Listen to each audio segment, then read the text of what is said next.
In the world of professional sports, few disciplines demand as much from the human body as bodybuilding. It's a pursuit that walks a razor's edge between sculpting a masterpiece and destroying the canvas. In the 1990s, this pursuit entered a new, more dangerous phase, the era of the mass monster. The goal was no longer just symmetry, but an insatiable demand for sheer size. This arms race for muscular supremacy pushed athletes to extreme training, punishing diets, and potent performance-enhancing drugs. They achieved physiques previously thought impossible, but this golden age of mass came with a dark undercurrent. The stories that follow are about 8 titans who made a Faustian bargain, trading long-term health for legendary status. They are case studies in the profound, often tragic cost of pushing the human body far beyond its natural limits. First is Ronnie Coleman, the King. He is widely regarded as the greatest bodybuilder of all time, a man who redefined the upper limits of muscular development. From 1998 to 2005, he won 8 consecutive Mr. Olympia titles, tying the all-time record. His physique was so massive that competitors felt psychologically defeated just seeing him backstage. He famously squatted and deadlifted 800 pounds for reps, screaming his iconic catchphrases, "Lightweight, baby," and "Yeah,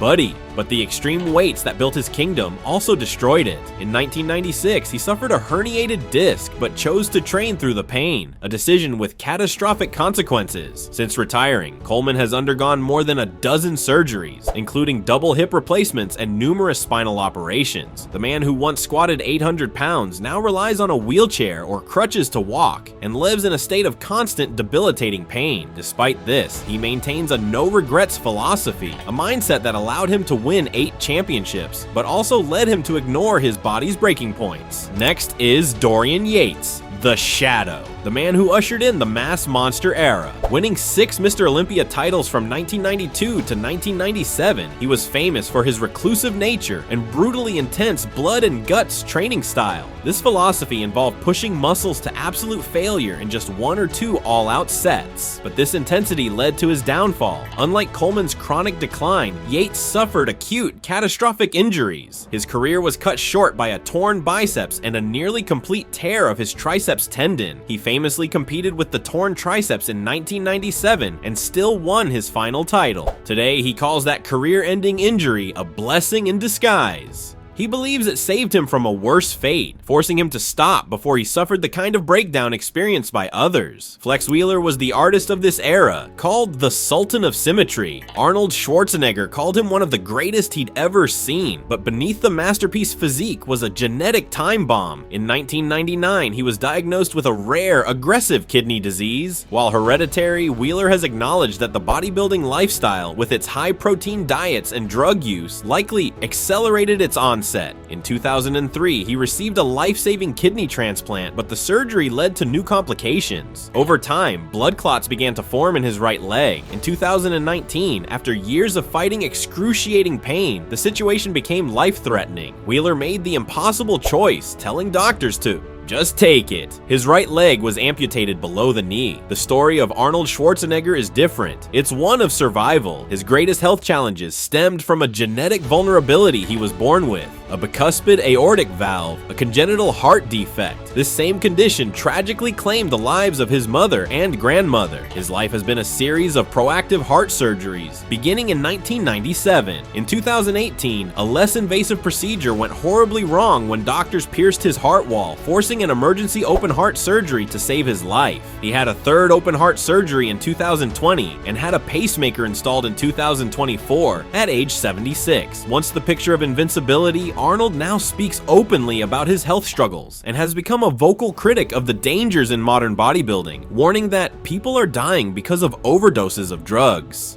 Mike Matarazzo's story represents a slow, painful decline. A fan favorite in the 90s, the Boston Mass was known for his charismatic personality and massive arms, but the consequences of his career came due long after he left the stage. He was forced to retire in 2001, and in 2004 underwent open heart surgery for severely clogged arteries. It wasn't a cure. In 2007, he suffered a heart attack. His heart grew so weak it was functioning at only 20% capacity. His final days were spent in an ICU waiting for a heart transplant that never came. He died in 2014 at 47 years old, a tragic reminder of the insidious long-term damage the lifestyle can inflict on the cardiovascular system.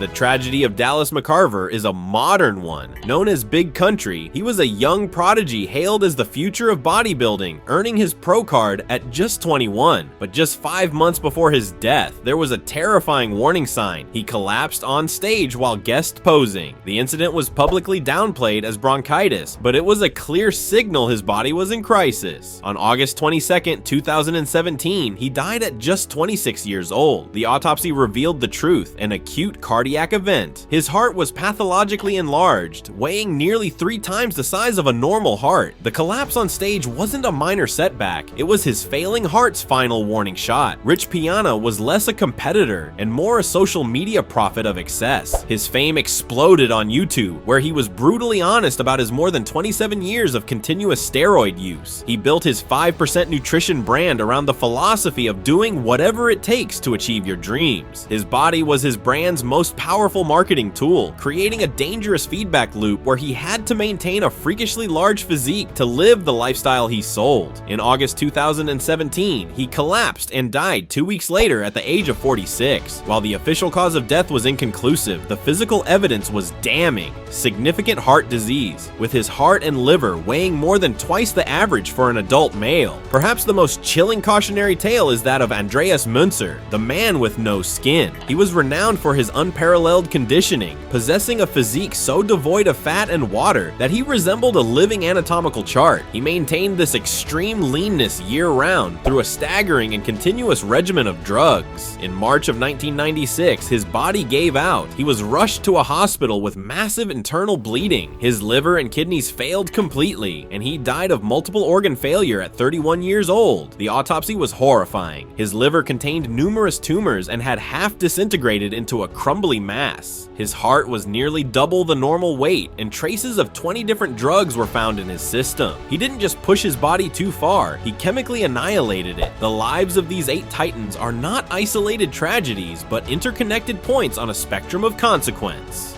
From the chronic breakdown of Ronnie Coleman's spine to the acute poisoning of Andreas Munzer's organs, a clear pattern emerges. The pursuit of a superhuman ideal exacts an extreme price. The whatever-it-takes mindset that is required to become a champion proved to be a catalyst for self-destruction, creating a dangerous inability to distinguish between productive pain and destructive damage. Their stories force us to ask a difficult question: what is the true cost of our fascination with the superhuman? The answer, written in their medical records, is that the price of building a legend is sometimes the destruction of the man.